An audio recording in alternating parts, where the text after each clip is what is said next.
با این پارچه نیم متری کشباف چی میشه؟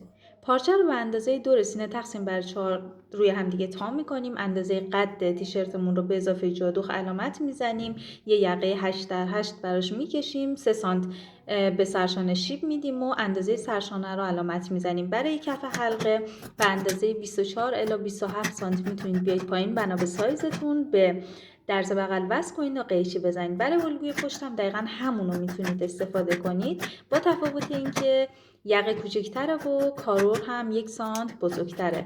الگوی آستین رو هم که قبلا توی پست‌های قبلی بهتون آموزش دادم، حتما ببینید.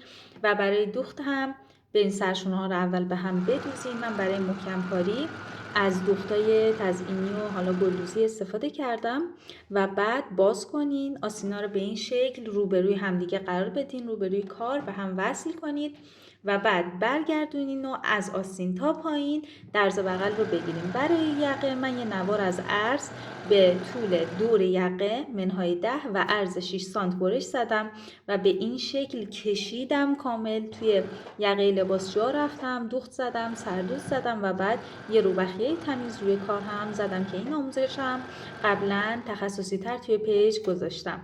نهایی کارمونم این شد. خودم خیلی دوستش داشتم. شما هم حتما نظراتتون رو برام بنویسید.